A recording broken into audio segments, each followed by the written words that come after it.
తాకట్లో ఉన్న మీ బంగారాన్ని విడిపించి ఆ రోజు ఆన్లైన్ రేటుకి కొంటాం. Sharma gold company.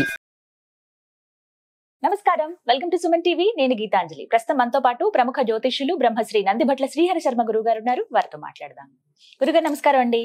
వాగర్థావివ సంపృక్తౌ వాగర్థ ప్రతిపత్తయే జగతః పితరౌ వందే పార్వతీ పరమేశ్వరౌ. ఆదిత్యాయ చ సోమాయ మంగళాయ బుధాయ చ గురు శుక్ర శనిభ్యశ్చ రాహవే కేతవే నమః. శృంగేరి జగద్గురు పీఠాధిపతులకి, కంచి పీఠాధిపతులకి నమస్కారములు తెలియజేసుకుంటూ కార్యక్రమాన్ని ప్రారంభిద్దాం. గురుగారు, ధర్మ సందేహాలు చాలా, అసలు నిత్యం ఏదో ఒక సందేహం వస్తూనే ఉంటుంది. అయితే ఇందులో భాగంగా కొన్ని కామెంట్స్ లో నేను గమనించానండి, గోశాల గురించి కొంతమంది ప్రత్యేకంగా అడిగారు. అవి రిపీటెడ్ గా వచ్చాయన్నమాట. అయితే అందులో వారు అడిగిన ప్రశ్న ఏమిటంటే, ఏదైనా సమస్య వచ్చినప్పుడు, జాతక పరంగా కావచ్చు, గ్రహ దోషాలు ఉన్నప్పుడు, ఇలా ఏమైనా ఉన్నప్పుడు గోశాలను సందర్శించండి, గోవులను సేవించండి, అక్కడ పూజ చేయండి, కాసేపు గడపండి, ఇలా చెప్తూ ఉంటారు. అయితే నార్త్ సైడ్ లో చాలా మంది వారికి ఎటువంటి సమస్యలు వచ్చినా, ఆర్థికంగానైనా, దాంపత్యం పరంగానైనా, ఉద్యోగాల విషయంలో కావచ్చు, ప్రత్యేకించి అనారోగ్యం చేసినప్పుడు చిన్న చిన్న పరిహారాలండి, ఆవుకు వెళ్ళి ఏమైనా తినిపించడము, కేవలం గోశాలను సందర్శించడము, గోవు దగ్గర కాసేపు సేవ చేయడము, ఇలా చేసి వాళ్ళ సమస్యల నుంచి బయటపడుతున్నారని విన్నాము. ఇది ఎంతవరకు నిజమండి? మనకి కూడా అది వర్తిస్తుందా? అందరం భూమండలంలోనే ఉంటున్నాం కాబట్టి, అది ఉత్తరమైనా దక్షిణమైనా కూడా మనం కూడా ఏమైనా సమస్యలు వచ్చినప్పుడు గోశాలను దర్శించడం ద్వారా ఆ సమస్యల నుంచి బయటపడవచ్చా అని అడుగుతున్నారు. వాస్తవానికి మీరు చెప్పింది 100కి 100 పాళ్ళు కాదు, 1000 పాళ్ళు సత్యం. సత్య దూరం ఏమాత్రం కాదు, అంతా సత్యమే. వీక్షించేటువంటి సుమన్ టీవీ ప్రేక్షకులు కూడా గమనించాల్సింది ఏంటంటే, ఇప్పుడు చాలా మంది తమకున్నటువంటి సమస్యలు ప్రతి వాళ్ళకి ఉంటాయి. మీకు ఉంటాయి, నాకు ఉంటాయి. నాకు జాతకరీత్యా పడాల్సినవి పడుతూనే ఉంటుంటాయి. దాన్ని ఎవరు అతీతులు కారు. దైవాంశ సంభూతులైనటువంటి రాముడు, కృష్ణుడు, పరశురాముడే అతీతులు కారు. మనం ఎంతటి వాళ్ళమ్మ. అయితే దీనికి కొన్ని మానవుడు పుట్టడం వరకు గత జన్మ కర్మదోషం, కానీ ఆ జాతక దోషాన్ని అనుసరించి జ్ఞానముతో ఆ జాతక దోషాల్ని తొలగించుకుంటూ, ప్రయత్నపూర్వకంగా తొలగించుకుంటూ ఉద్ధరింపబడాలి. దీనిలో భాగంగా సమస్యలు ఎదురైనప్పుడు చాలా మంది జాతకాన్ని చూపించుకుంటుంటారు. చూపించుకున్నప్పుడు ఈ గ్రహ దోషాలు, ఈ పరిహారము తప్పదు. ఎందుకనంటే ఏ సమస్య అయినా కానీ, ఒకటి దేవతా పరిహారములు, 2 మానవ పరిహారములు చేసుకోవాలి. దేవతా పరిహారం అంటే పూజలు ఇవన్నీ చేసుకోవాల్సిందే, తప్పదు. ఎందుకంటే తద్వారా ఏమవుతుంది, ఆ పూజలు చేసుకోవడం ద్వారా పుణ్య రాశి పెరుగుతుంది, పాప రాశి దగ్ధమవుతుంది. మానవ పరిహారం అన్నప్పుడు మనము ఈ జన్మ ఏ దోషముతో మనం ఎత్తాము, ఆ దోషాన్ని కడుక్కుంటూ మళ్ళీ పాపము చేయకుండా జీవించడానికి మనకు ఒక మంచి అర్హత మానవ జన్మ అని చెప్పవచ్చు. అందుకనే సాధ్యమైనంత వరకు పరోపకార బుద్ధి అనేటువంటిది ఉండేది. ఇది రాను రాను కలియుగంలో తగ్గుతూ వస్తుంది. ఇక మనం గమనించుకున్నట్లయితే, ఇప్పుడు మీరు ఆవుకి సంబంధించినటువంటి విషయాన్ని అడిగారు. మనకు ఈ సంబంధించినటువంటి క్షీరసాగర మథనంలో లభించినటువంటి ద్రవ్యములన్నీ కూడా అత్యంత పవిత్రమైనటువంటిది. అందులో కామధేనువు కూడా. కాబట్టి కామధేను అంటే సాక్షాత్తు గోస్వరూపమే. అయితే ఈశ్వరుడు పెట్టినటువంటి పరీక్షలో గోవు తన యొక్క శిరస్సు ద్వారా అబద్ధమాడి ఆడనట్టుగా ఉన్నందుకు ఈశ్వరుని యొక్క కోపానికి గురై శాపానికి గురైంది. కాబట్టి ముఖము మాత్రము కాకుండా తోక మాత్రము తో మనము పవిత్రమైనదిగా భావించి తోకని మాత్రమే పూజ చేస్తుంటాం. పృష్ఠ భాగాన్ని తోక దగ్గర.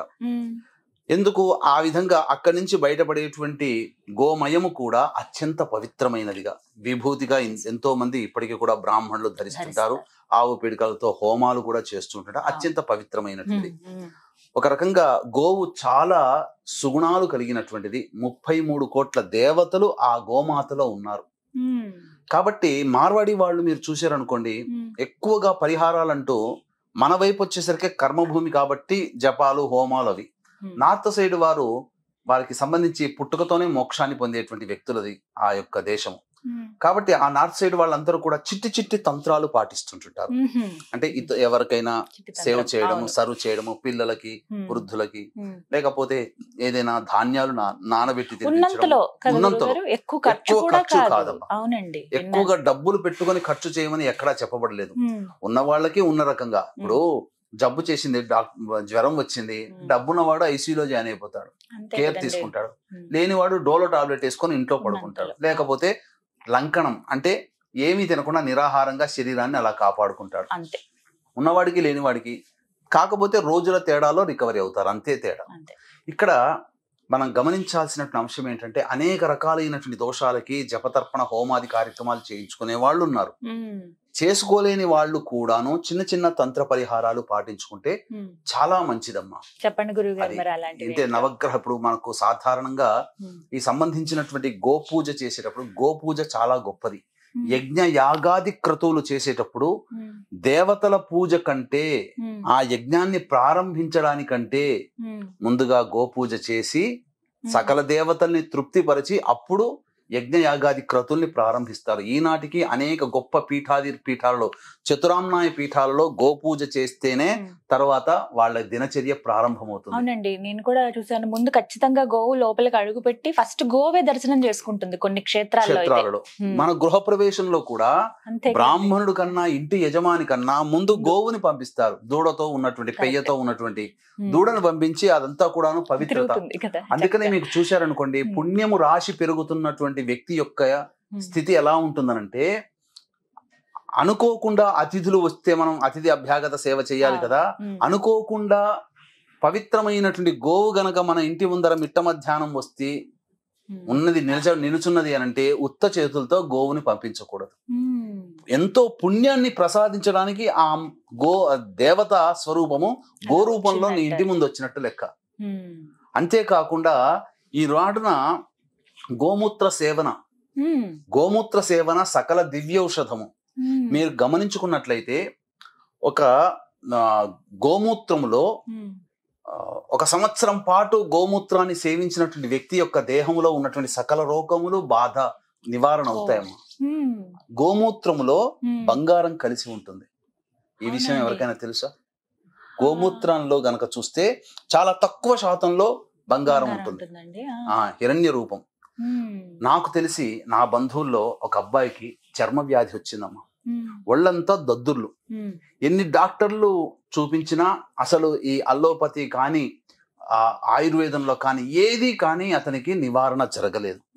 ఒక మహానుభావుడు చెప్పి, ఒక 6 నెలల పాటు నీవు గోమూత్రాన్ని సేవించవయ్యా, తప్పకుండా నీకు ఉన్నటువంటి రోగం నయమవుతుందంటే విడవకుండా ప్రతిరోజు సూర్యోదయానికి కాలకృత్యాదులు తీర్చుకోగానే గోమూత్రాన్ని సేవ చేయడం ద్వారా అతని శరీరము నార్మల్ గా అయిపోయిందమ్మా. ఇది నాకు వ్యక్తిగతంగా కలిసినప్పుడు నేను అడిగినప్పుడు చెప్పినటువంటి మాట ఇది. సత్యం సత్యం సత్యం. ఎలాంటి తీర్థం లాగా అలా తీసుకో. అంటే గోమూత్రాన్ని తీసుకునేటప్పుడు కూడా ఒక నియమం ఉందమ్మా. గోవు రాగానే మన మూత్రము పోస్తున్నప్పుడు మొట్టమొదలు పడింది తీసుకోకూడదు. మొట్టమొదలు పడింది కాకుండా ఒక 2-3 సెకండ్లు వదిలేయాలి. మనం 5 సెకండ్లైనా వదిలేయాలి. తర్వాత ఉన్నదాన్నే పట్టుకోవాలి. మళ్ళీ ఆఖరి దాన్ని పట్టుకోకూడదు. మధ్యలో సమయంలో ఉన్నదాన్ని పట్టుకొని సేవ చేస్తే చాలు. అందుకనే ఇక్కడ అనేక పుణ్యకార్యాలు చేస్తున్నప్పుడు గోమూత్రము, గోమయము, ఆవు పాలు, ఆవు నెయ్యి, ఆవు పెరుగు, ఈ 5 కలిపినటువంటిది పెడతారు. తద్వారా ఆ కార్యం చేసుకునే కార్యం అంతా కూడా పవిత్రత వస్తుంది. ముందుగా గోమూత్రం గోమయంతో అలికేస్తుంటారు. ఇంటి ముందర ఒకప్పుడు గోమయంతో అలికారు కాబట్టి ఏ చీమలు రాలేదు, ఏ దోమలు రాలేదు. ఇప్పుడు చైనా గోమయం వచ్చింది, చైనా ఆవు పేడలు వచ్చాయి. అంటే వాసన ఉండదు, రంగు ఉండదు, రుచి ఉండదు, కేవలం రంగు మాత్రమే కనబడుతుంది. అన్నిటికంటే ముఖ్యంగా సకల దోషాలు తొలగాలనుకున్నప్పుడు ఆవుకి కొన్ని తినిపించే సరిపోతుందమ్మా. అంటే ఇప్పుడు కాలసర్పదోషంతో బాధపడుతున్నటువంటి వాళ్ళు ఉన్నారనుకోండి, ముల్లంగిని రాహుకాలంలో తినిపించండి. సంతానం కోసం ఎదురు చూసే ఏ వారమైనా పర్వాలేదు, సంతానం కోసం ఎదురు చూసే వాళ్ళు, కాలసర్పదోషంతో బాధపడుతున్నటువంటి వాళ్ళు ముల్లంగిని, రాడిష్, దాన్ని ఆవుకి తినిపించండి. అలాగే సకలమైనటువంటి మానసిక చింతనతో బాధపడుతున్నటువంటి వాళ్ళు ఎవరైతే ఉంటారో తోటకూర, పాలకూర, ఆకుకూరలు తినిపించండి. ధనానికి సంబంధించినటువంటి బాధలు పడేటువంటి వాళ్ళు.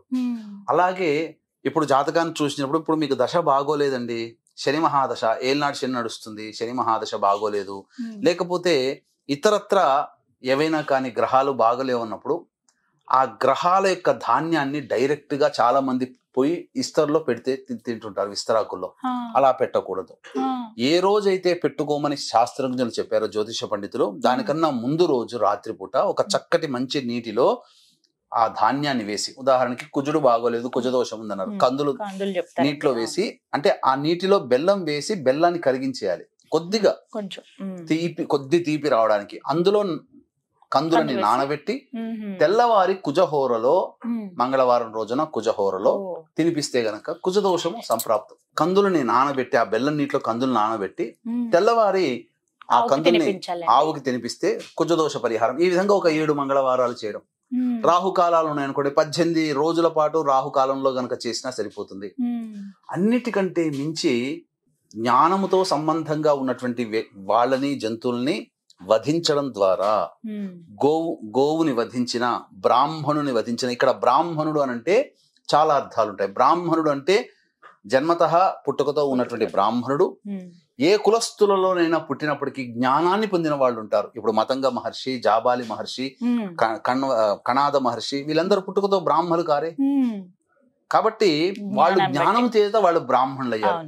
అంటే అట్లాంటి బ్రాహ్మణత్వాన్ని, జ్ఞానం చేత పొందినటువంటి బ్రాహ్మణత్వాన్ని కలిగినటువంటి వ్యక్తులని చంపిన, బ్రహ్మజ్ఞానిని చంపిన, స్త్రీని చంపిన, గురువుని చంపిన, పీఠాధిపతిని చంపిన, ఇది బ్రహ్మహత్యా పాతక దోషము. కాబట్టి ఏ సమయంలోనైనా కానీ గోవు దగ్గరికి వెళ్ళి, అంటే మీకు చెప్పాలి అని అంటే చాలా మంది ఇప్పటికి పీఠాధిపతులు కావచ్చు, గొప్ప గొప్ప వాళ్ళు కావచ్చు, గోవులని గో సేవ కోసమే ఆశ్రమాన్ని, గోసేవ, గోశాల కూడా నడిపిస్తూ ఉంటుంటారు. ఎంతో మంది నడిపిస్తుంటుంటారు. కాబట్టి గోకి గ్రాసము ఇచ్చిన, బ్రాహ్మణులకి అన్నదానము లేదా దాహముతో, ఆర్తితో, ఆకలితో ఉన్నటువంటి వాళ్ళకి, ఏ కులస్తులకైనా అన్నదానము చేసినా చాలా ఫలితం వస్తుంది. తరతరాలు కూడా సంతోషంగా ఉంటాయని చెప్పవచ్చు. ఈ విధంగా గోకి తినిపించాలమ్మా. కొన్ని దేశాల్లో నేను విన్నాను గురుగారు, కౌ హగ్గింగ్ థెరపీ అట. వెళ్ళి కాసేపు ఆవున్న దగ్గర కాసేపు కూర్చున్నా, ఆవుకి కాసేపు ఏదైనా సేవ చేసినా, లేకపోతే జస్ట్ ఇలా పట్టుకుని కాసేపు ఉన్నా, అంటే ఇలా కౌగిలించుకుని ఇలా ఉన్నా కూడా వాళ్ళల్లో ఉన్న అశాంతి కావచ్చు, ఏమైనా రోగాలు ఉన్నా కూడా తగ్గుతున్నాయట. ఇంత కాస్ట్ అని చెప్పి ఈ థెరపీ అని ఇప్పుడు పెడుతున్నారట గురువుగారు. ఎందుకంటేనమ్మా, ఆ గోవు నుంచి వచ్చేటువంటి ఉచ్ఛ్వాస నిశ్వాసాలు సంపూర్ణ ఆక్సిజన్ తో కూడుకునేవి. సూర్యనాడి ప్రచోదితం అవుతుంది గోవులో. అందుకని మీకు సూర్యనాడి ఎక్కువగా ప్రచోదం అవుతున్నటువంటిది ఆవులోనే. తద్వారా ఏమవుతుంది అంటే, మనకున్నటువంటి ఈ సంబంధించినటువంటి అంతరిక్షంలో ఉన్నటువంటి విషవాయువుల్ని గ్రహించి దాన్ని మళ్ళీ ప్యూరిఫై చేసి మళ్ళీ బయటికి వదులుతుంది గోవు సూర్యనాడి ద్వారా. అందుకే మీకు ఆవు పాలు, ఆవు పెరుగు తిన్న వేడి చేస్తుందని అంటారు. అంటే అది చాలా ఆ దగ్గరగా ఉండడం వల్ల మనకున్నటువంటి ఆరా ఏదైతే ఉంటుందో ప్రతి మనిషికి, ఆరాలో బ్యాడ్ ఆరా ఉందనుకోండి, మనిషి రోగగ్రస్తుడు అవుతాడు, మజ్జుగా ఉంటాడు, ఏ పని చేయబుద్ధి కాదు. ఆ గోవు సమక్షంలో గనక ఉన్నటువంటి వ్యక్తికి ఆరా సరి చేయబడుతుంది. ఎప్పుడైతే ఆరా సరి చేయబడుతుందో ఆ వ్యక్తి అన్ని రకాలైనటువంటి ప్రాబ్లమ్స్ నుంచి విముక్తుడవుతాడు. రేకీ థెరపీలో ఇదే ఉంటుంది. అందుకనే మీరు గమనించుకుంటే, ఏదైనా గురువు గారు ఉపాసన ఇచ్చినప్పుడు, మంత్రాన్ని ఇచ్చినప్పుడు, ఆ మంత్ర జపం చేసుకునే, పురస్చరణ చేసుకునే సందర్భంలో గో సమక్షంలో చేసుకుంటే 1,000 రెట్ల ఫలితం వస్తుందని అంటారు. అందుకనే గోశాలకు వెళ్ళి చేయమని అంటారు. గోవుల్ని కూడా మీకు పిడకలు, ఆవు పిడకలు, ఆవు భస్మం తయారు చేస్తారు కదమ్మా. చాలా మంది ఏం చేస్తారంటే తెలియకుండా ఆ యొక్క ఆవు పిడకలు చేసేటప్పుడు గోమయం పడగానే కింద పడ్డది ఎత్తుతారు. గుర్తుపెట్టుకోండి, ఎప్పుడైనా కానీ గోమయము పడుతున్నప్పుడు భూమికి తాకకూడదు. ఒక జబ్బ లాంటిది పట్టుకొని లేదా ఒక తట్ట లాంటిది పట్టుకొని అందులో పడుతున్నప్పుడు మనమే వెళ్ళి ఇట్లా పట్టుకోవాలి. పట్టుకొని అప్పుడు దాన్ని ఉండలుగా చేసి భూమికి ఎక్కడ తాకనీయకుండా ఎండవేడితో ఎండనిచ్చిన తర్వాత అప్పుడు హోమ ద్రవ్యంలో ఊకపట్టుతో కలిపి సకలమైనటువంటి పంచపల్లవాలు, మేడి, మర్రి, జువ్వి, మోదుగా, రావి ఈ యొక్క సమిధలతో పెట్టి హోమము చేసి, సుగంధ ద్రవ్యాలు కలిపి హోమము చేసి, అప్పుడు ఆ యొక్క భస్మాన్ని గనక వాడితే ఆ భస్మాన్ని ధరించినటువంటి వ్యక్తి సాక్షాత్తు రుద్రాంశ సంభూతుడవుతాడు. సకల దేవతలతో నిక్షిప్తమై ఉన్నటువంటి శక్తి అంతా గోమయంలో చేరి, ఆ గోమయం ద్వారా మనం చేసుకోబడినటువంటి ఈ భస్మముని ధరించినటువంటి వ్యక్తికి ఈ విధంగా లలాటంలో ధరిస్తాడు కదమ్మా. ఈ లలాటంలో ధరించినప్పుడు బ్రహ్మ లలాట లిఖితం రాస్తాడు. ఆ గోమయం ధరిస్తూ ఉండడం వల్ల ఆ లిఖితంలో ఉన్నటువంటి గండములు కానీ దుర్యోగాలు కానీ అవన్నీ మాసిపోతాయి. గోవుకు ఉన్నటువంటి ఇంతటి శక్తి. అందుకనే పూర్వకాలంలో ప్రతి వ్యక్తి కూడాను విభూతి ధారణ చేసేవాడు. దానికి కులము అనేటువంటిది లేదు. అన్ని కులాల వాళ్ళు విభూతిని ధారణ చేసేవాళ్ళు. ఎప్పుడైతే విభూతిని ధారణ చేస్తారో ఐశ్వర్యం కలుగుతుంది. ఈనాడు విభూతిని ధరించడం కాదు, బొట్టు పెట్టుకోవడం కూడా మానేశారు మన వాళ్ళు. తద్వారా ఏమవుతుంది, ప్రతి వాడికి పొద్దున్న లేస్తే డబ్బుతో పని, డబ్బుతోనే సమస్యలు. ఈ విధంగా ఉన్నాయి. ఇంతటి గొప్ప విశిష్టత కలిగినటువంటి గోవుని మనం చులకన చేసేసుకొని మనం దూరం చేసేసుకున్నాం, విలువ తెలుసుకోలేకపోతున్నాం. చాలా మంది ఇప్పుడు గోవు అనేసరికి జెర్సీ ఆవుని కూడా గోవు అనుకుంటున్నారు. నాటు ఆవులే గోవులుగా తీసుకోవాలి. దేశవాళీ గోవులు, జెర్సీ పాలు, జెర్సీ ఆవులు మన సంబంధించినది కాదు, క్రాస్ బ్రీడ్ అయినటువంటి ఆవులు. కాబట్టి ఆవుని ఎలా గుర్తు పెట్టుకోవాలంటే మూపురం ఉంటుంది. జెర్సీ ఆవులకి మూపురం ఉండదు, ఇలా ఫ్లాట్ గా ఉంటుంది పైన. కాబట్టి జెర్సీ ఆవు కాకుండా దేశవాళీ ఆవు. అందుకనే దేశవాళీ ఆవులు 2 లీటర్ల కంటే ఎక్కువ. జెర్సీ ఆవులు 10-14 లీటర్లు ఇస్తుంటుంటాయి. తెలియక అవే ఆవు పాలని మనం తాగుతుంటుంటాం. వాటికన్నా ఇది శ్రేష్టం. అసలు చాలా మంది డాక్టర్లు కూడా ఇప్పుడు ఆవు పాలు తాగొద్దండి, వేడి అని అంటారు. మరి పూర్వకాలంలో ఆవు పాలు తాగి వేడి చేయడం వల్ల ఏమవుతుంది, ఒంట్లో కొవ్వు కరుగుతుంది. మనం మామూలు పాలు తాగి కొవ్వు పెంచుకొని ఆ కొవ్వు అరగట్టు కొట్టుకోవడం కోసం జిమ్ములకు వెళ్ళి వాకింగ్లు చేసుకుంటూ వస్తున్నాం. ఆవు పాలు తాగితే అయిపోయి కదా, ఆ వేడితోనే మొత్తం కొవ్వంతా కరిగిపోతుంది. పైగా ఆవు పాలు తాగడం వల్ల 1 సంవత్సరం పాటు ఆవు పాలు తాగితే ఏం జరుగుతుంది తెలుసా అమ్మా? మనకు మెదడులో న్యూరాన్స్ అనేటువంటివి ఉంటాయి. అంటే ఆ న్యూరాన్స్ అనేటువంటివి ఏంటి, అవి కణాలు. అయితే జ్ఞాపక శక్తిని చిన్నపిల్లలకి ఎక్కువగా ఉంటుంది. మీరు గమనించారో లేదో, మనకుండదు. ఒక వీడియో చూసిన తర్వాత ఆ వీడియో ఎలా అని మనం చెప్పలేం, కానీ చిన్నపిల్లలు చేసి చూపిస్తారు. కానీ ఒక 12 సంవత్సరాలు దాటిన తర్వాత ఆ న్యూరాన్స్ అన్ని ఎండిపోతాయి. తద్వారా ఏమవుతుంది, జ్ఞాపక శక్తి తగ్గుతూ వస్తుంటుంది, మతి మరుపు పెరుగుతుంది. పూర్వకాలంలో 100 ఏళ్లు బతికిన వాళ్ళకి జ్ఞాపక శక్తి ఉంది. ఎందుకుంది? వాళ్ళు ఆవు పాలు తాగారు. ఆవు పాలు తాగడం వల్ల ఆ న్యూరాన్స్ అనేటువంటివి ఎండిపోకుండా ఉంటాయి, నశించిపోకుండా ఉంటాయి, యాక్టివేట్ అవుతాయి. అందుకనే ఆవు పాలు తాగినటువంటి వాళ్ళందరికీ కూడా జ్ఞాపక శక్తి ఎక్కువగా ఉంటుంది. ప్రతిదీ కూడాను వాళ్ళ మెదడు చాలా విభిన్నంగా ఉంటుంది అని చెప్పవచ్చు.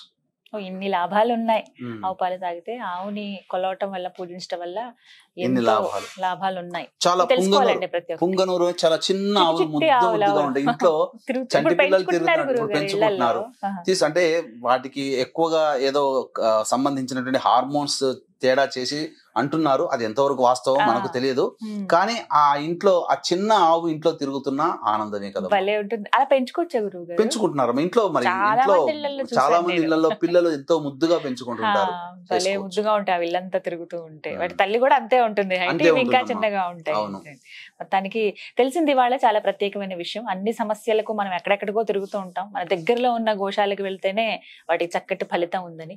ఇంకా వీటి గురించి కొన్ని వీడియోస్ చేద్దాం గురువు గారు, ఇంకా వివరంగా చెప్దాం. అసలు ఆవు గురించి తెలుసుకోవాలి, ఆవు గురించి చాలా విషయాలు. ధన్యవాదాలు గురుగారు, నమస్కారం. సర్వం శ్రీ ఉమామహేశ్వర పరబ్రహ్మార్పణమస్తు.